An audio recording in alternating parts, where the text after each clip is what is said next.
Bonjour, je voudrais aujourd'hui vous parler d'un sujet difficile et à la fois très intéressant. C'est un début, au sujet de la liberté et des émotions, euh, plus particulièrement de la liberté vis-à-vis de la théorie des affects développée par Sylvan Tompkins. Sylvan Tompkins a fait une œuvre, c'est un philosophe mais aussi un psychologue, et il a rédigé une thèse de postdoctorat appelée Affect, Imagery and Consciousness. C'est l'édition complète, le volume 1 et 2, chez Springer, à New York, a été publié en 2008. Et je vais me référer donc à son texte et aussi à d'autres penseurs pour travailler ensemble cette question de la liberté et des émotions. Parce que finalement, en philosophie, on dit souvent qu'un obstacle à la liberté, ce sont nos émotions qui viennent faire échouer finalement le passage de la théorie à la pratique, le passage de l'application de certains principes ou des droits humains à la réalité quotidienne. Et Sylvan Tompkins, au contraire, dit que cette relation entre les émotions et nos capacités rationnelles constitue le plus haut degré de liberté de l'homme. Donc, je voudrais analyser cela avec plus de profondeur. Euh, D'une part, il va dire la liberté d'un feedback système, d'un système de feedback, c'est-à-dire d'aller-retour, devrait être mesurée par le produit de la complexité de ses buts et la fréquence de l'obtention de ces buts. Donc, d'une part, la complexité de ces buts. C'est-à-dire que les buts de l'être humain, les nécessités de l'être humain, ne sont pas simplement des nécessités biologiques. Ce sont aussi des nécessités de compréhension, d'échange, de dialogue. Mélanie Klein a mis en évidence une pulsion épistémophilique, c'est-à-dire une pulsion à connaître. Hélène Trocmé-Fabre a un ouvrage extraordinaire qui s'appelle Né pour apprendre. Et nous souhaitons pas seulement nous nourrir, nous reproduire, mais nous souhaitons également nous comprendre. Et nous avons même une propension à préférer l'autre à nous-mêmes. Vladimir Yankelevitch parle de la préférabilité inconditionnelle de l'autre. Et Emmanuel Lévinas a développé un long ouvrage appelé Entre nous, le penser à l'autre.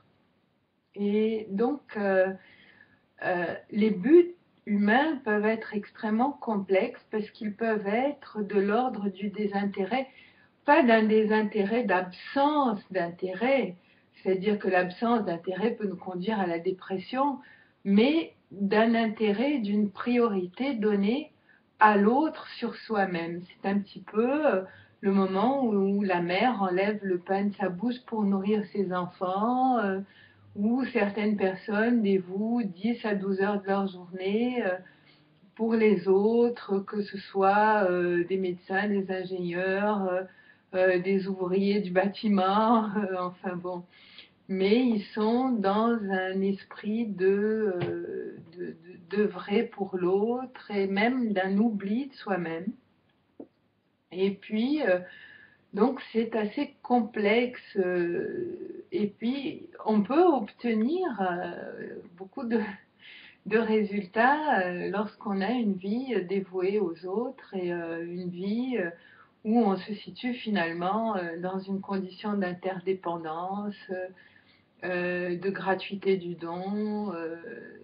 Et Tompkins continue, donc un être humain devient de plus en plus libre à mesure où sa capacité d'obtenir ses buts augmente. En revanche, la restriction de sa volonté, de ses habilités à obtenir ses buts représente une perte de liberté. Donc, nous avons cette capacité extraordinaire en philosophie d'agapé, c'est-à-dire d'amour inconditionnel. Est-ce que ce but est vraiment louable et est-ce qu'on peut le comprendre ou est-ce qu'il n'y a pas là une démesure finalement quand on prend l'avion, on dit mettez votre masque d'oxygène avant de mettre le masque d'oxygène sur l'enfant ou la personne que vous allez protéger. Donc il y a une nécessité de souci de soi avant de se soucier de l'autre pour prendre soin de l'autre justement. Donc nous avons là une tension, un paradoxe, et je dirais que c'est un petit peu comme l'Everest ou le K2, hein, cette préférabilité inconditionnelle d'autrui définie par Vladimir Yankelevitch dans le paradoxe de la morale. Je vous remets également au traité des vertus. C'est-à-dire que chaque jour, on peut se dévouer un petit peu plus aux autres, ouvrir 10 minutes de sa journée pour faire une action pour l'autre, ou 1 heure, ou 2 heures, ou 4 heures. Mais quand on est dans le dévouement complet, dans l'oubli de soi, est-ce qu'il n'y a pas là finalement un déséquilibre et est-ce qu'il n'y a pas une balance à établir à une harmonie à trouver entre l'intérêt de l'autre, l'intérêt de soi, le souci de soi. Pour Sylvain Tomkins, l'humain est le système le plus complexe de la nature.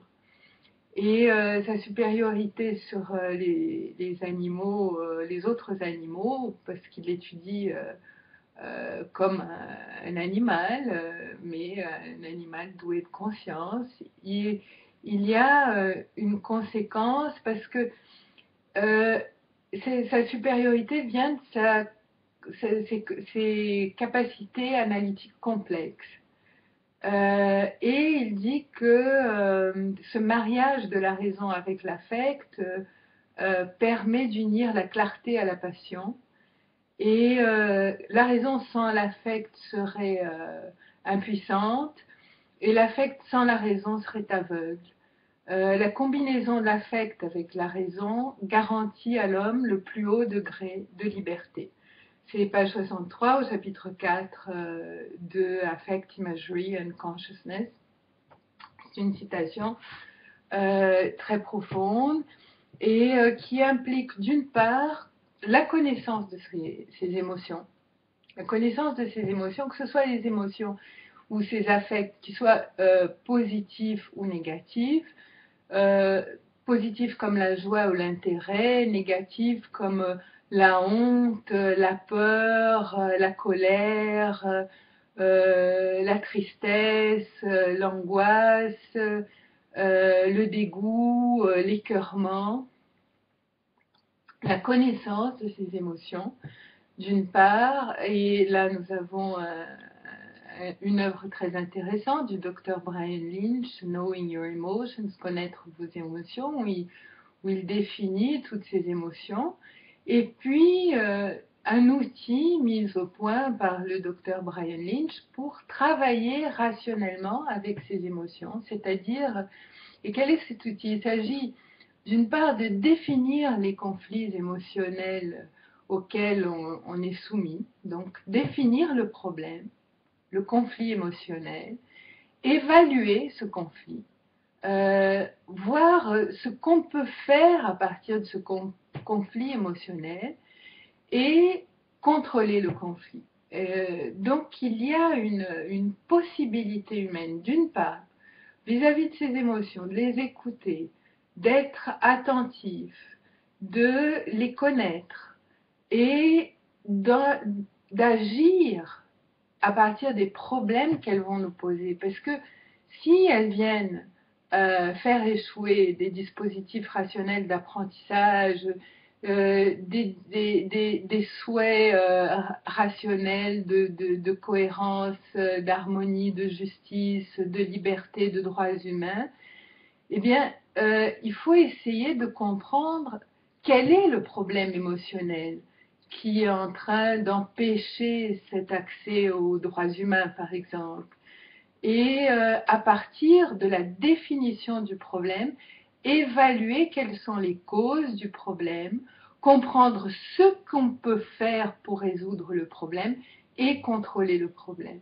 C'est-à-dire que nous pouvons avoir une alliance, et cela à partir des travaux de Tompkins, qui a énormément travaillé la relation entre l'affect et la conscience. À partir des images que ces affects provoquent, nous pouvons travailler rationnellement avec ces affects.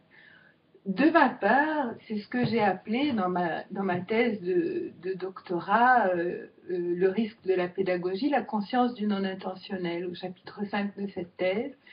Et ensuite, j'ai développé dans mes études postdoctorales dans les mutations humaines, et je pense que certains chapitres sont publiés dans la revue Plastir, la question de la conscience de nos attitudes non intentionnelles, la façon dont on peut travailler finalement avec ce non intentionnel et ne pas se placer d'un côté ou de l'autre.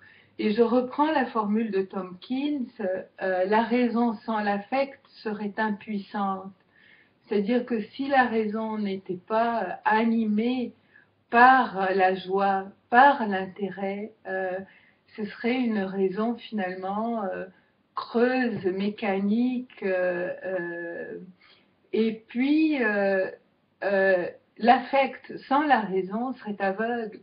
C'est-à-dire qu'il s'agit de quand on a des émotions qui viennent choquer avec nos principes, qui viennent se choquer à nos principes, qui viennent, pardon, eh bien, il faut essayer de comprendre où est le problème, de définir ce problème, d'évaluer ce problème, de trouver les causes du problème et de contrôler le problème.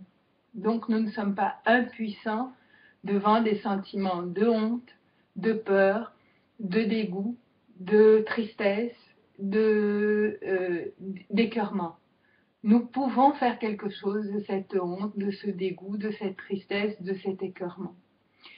Et pour conclure, je pense qu'il y a un chemin extraordinaire qui nous est offert à tous, qui est le chemin de la culture, et plus particulièrement le chemin de l'art, qui est un terrain privilégié. Et je l'ai développé dans d'autres vidéos. Je parle du souffle de l'art et du soul art en anglais, de la possibilité par l'art de transcender certains conflits émotionnels, en leur donnant à la fois un lieu d'expression et une possibilité de dialogue et de compréhension de ces émotions.